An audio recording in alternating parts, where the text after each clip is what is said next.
Good morning, TCM. Today, we are working on our speed twists. All right. Now, if you already have a concept of how to do an aerial twist, this is gonna be really easy for you. If you don't, this is a good place to start twisting. There's a few reasons why this is a good place to start twisting. It's a relatively basic trick. It builds off of a basic vault, which you should already know.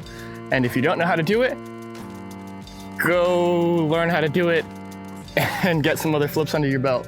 Even one of my most twisty challenged, even he was able to figure out how to do a speed twist as his first twist. So I think it's a solid place to start. So a speed twist is a speed vault half twist.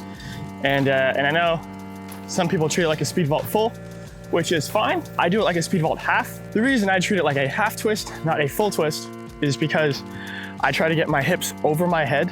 And when your hips invert above your head, it no longer becomes a full twist because you're not starting from the same position. You're not starting with chest forward, you're actually starting chest backwards because the flip, in this case, takes away a half turn. I don't know if that makes any sense to you guys, but it makes sense, I promise. If you do it like a speed vault full, that's totally fine. I just find that it makes it a little bit harder for me, but I got some drills for you guys. So if you don't know what a speed vault is, it is a safety vault without your feet, where you run and you just push your hand through really quick. Also, to be fair, if you really don't know what that is, you should probably learn other things before learning what's inside this tutorial.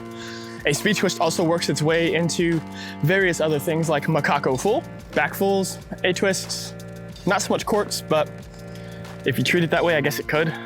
So let's get into some of these drills. The easiest way to learn this skill is to, if you're gonna be outside, is to find a wall that does not have equal landings, right? And you'll see what I mean in a minute, but basically one side is lower for you to start on and then the other side is higher, so you're not taking as much of a fall.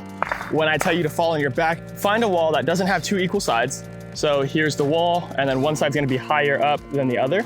So you would start over here and you would fall on your back over here. If that makes sense, I'll just show you right here. Check this out, look. So this wall I'm able to stand next to, and it goes all the way down to my knees, or all the way up to my knees. Whereas on this other side here, it only goes to like my mid forearm.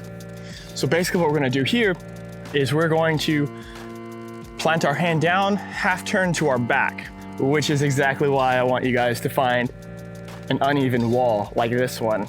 And if you don't, you can do the same thing just on the floor. Just know that it's gonna be very different in how it feels, but it works all the same. So the idea is to figure out how to punch the armpit or put your seatbelt on, or however you wanna visualize the idea of twisting. The idea is to get used to that feeling of, that's the direction I twist. All right, so for starters, I twist to my left. So I'm gonna put my left hand down on the wall here. I'm going to kick back my right foot. And then as I do that, I'm just gonna flop onto my back. So it looks like this.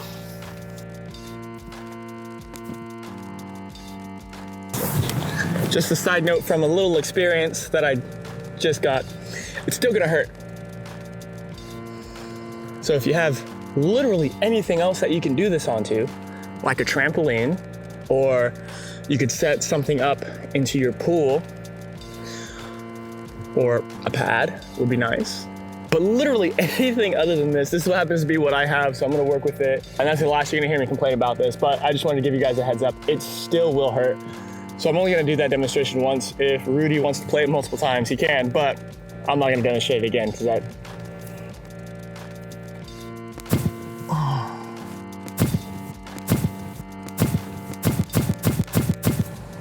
it's not too bad, honestly. Like it's not pleasant. You know, like I can genuinely flop onto a pad and it's okay. I had to brace for it. It kind of sucked, but overall it's fine. Anyway, so if you have one of these bad boys, you can do that there. So From there, the next step is giving it a little bit of power to land on your side. So instead of landing like this, here, you're going to start trying to land here, like this. I'm not gonna demonstrate this one, but like this, on my side. So once you start to understand how that power starts to affect everything and where it comes from and when to start pushing and turning and doing all the twisty stuff, then you're gonna basically just start on the tall side of the wall. So the place that you were just falling onto, you're gonna start up there and you're gonna make your way down to the lower side. So this way you have some place to drop to. So same idea, I'm going to come from here, I'm going to put my hand down. Now the nice thing about this for what I have is that mine is slightly on a hill. So it's actually getting my hips up really, really nicely, and it's getting my feet higher than the wall. So it's nice about mine. It doesn't necessarily have to be that way, but it's gonna make it easier for me to understand what it feels like to get my hips up in that direction, wrap it through. But at the same time, it's also gonna be awkward because it's not a flat run like I was just doing over on this side. Once you figure out how to do your speed twist onto your side, at this point, you're pretty much there. Now the point of the drop, because if you're able to twist it to your side without having a drop, if you do that same thing over here, you're gonna have extra time to twist to your side and start to reach your feet to the floor. That'll be the reason for the drop is coming onto this side. So at this point, as with everything outside, you just gotta go for it. So we'll get into the common mistakes and what to look out for and what to expect and what not to do and what to do. And anyway, so here's what this whole thing looks like off of this. Hopefully I can land it first try. All right, so it was a little awkward, but that's the idea of the whole thing, okay? I'm sorry it wasn't perfect for you guys. Let me try this again. That was my first one of the day, and I've been laying in bed eating cookies all day. There we go. So hopefully you guys can see that. I'm gonna do a few more, but in different locations. That's what it looks like. Okay, so you just kick up into that handstand position. Obviously it's really easy because I'm on the higher side of the wall right now, but the idea is the same. Even when you're on a neutral wall where everything's the same size and the wall's higher in the middle, everything's the same. You wanna kick into a hips over your head position, wrap, spot the floor the whole time, and just do a half twist. One of the things that makes this twist a little different than actual other twisting is that you have a point of contact on the floor the whole time. So what this means is that you can actively push the wall to help you twist, which is what's really nice about it and helps you understand how to do a twist. Because if you don't know how to do it, you have more variables that you can try to start to help understand your twist.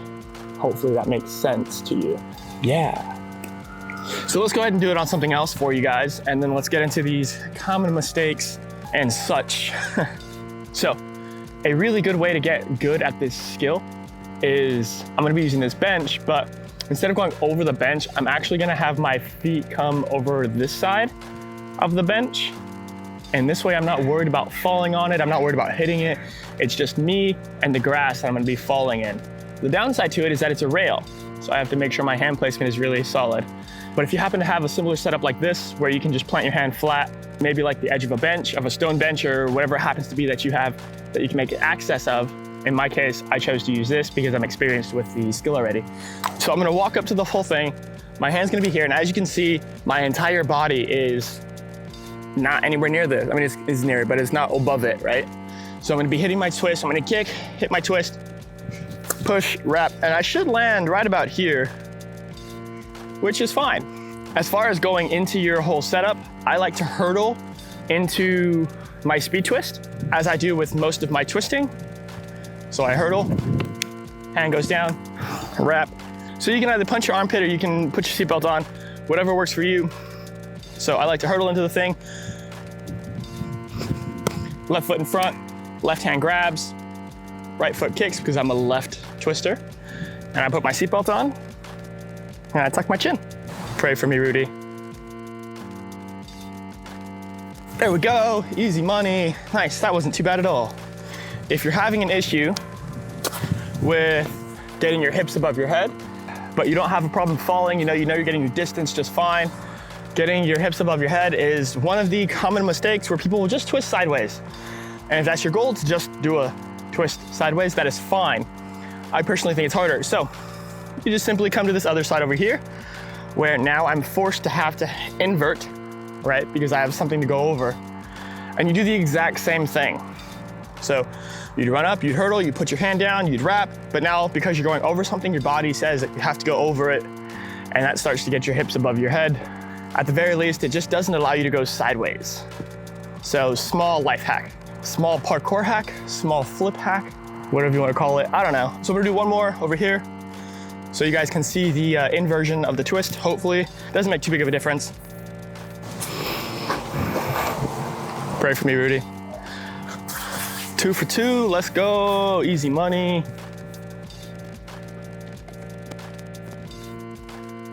Yeah, easy money, cool. And that's pretty much it for today. So, I don't like that angle at all. There we go, all right. So a few common mistakes here. One of them is when you're not blocking properly through the shoulder.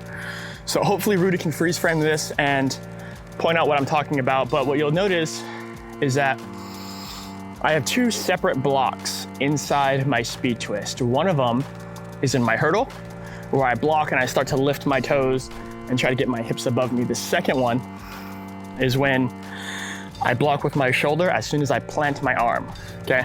So what you don't wanna see is you don't wanna see your shoulder rolling past your arm like it's no big deal.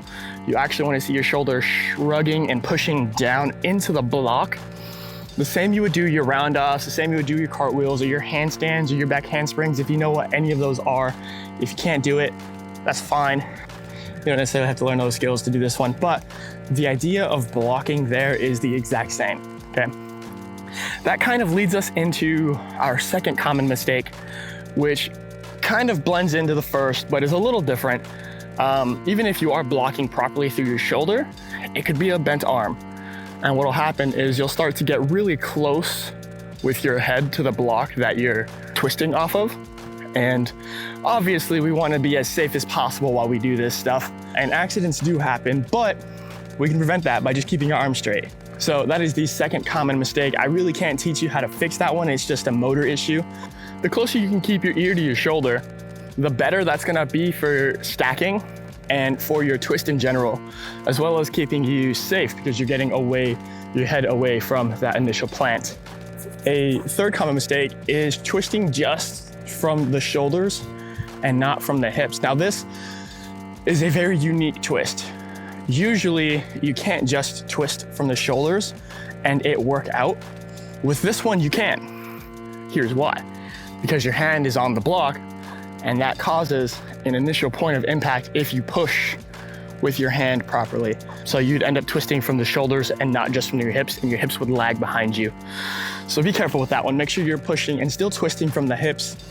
The fourth common mistake, why am I out of breath? This is what happens when you eat cookies and milk all day, lay in bed watching The Good Life, and then you get up to go film a tutorial and you don't like warm up or anything, you know, you just, yeah. I think I'm always out of breath for the tutorials though. The fourth common mistake, as I had mentioned a little bit earlier, is not getting your hips above your head. That's gonna come from a few things. That's gonna come from not blocking properly with the shoulder. Now here's what I mean, is with your hand coming in front of you, if you're reaching too far out and your object is way over here, obviously it's gonna be a little bit harder to get your hips above your shoulder. You want to make sure that you're close enough to the block that it's forcing you to go in a straight line, not at an angle. But I digress. Make sure that you're lined up properly and you're keeping everything in a straight line. That will help get your hips above your shoulder and your head. And that's pretty much it. Those are the, oh, sick graffiti, my dude. Those are the 4 common mistakes. Those are the drills.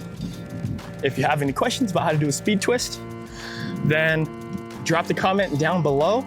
Make sure you leave a like and a comment and subscribe. And remember, we'll be releasing videos for you guys every Saturday.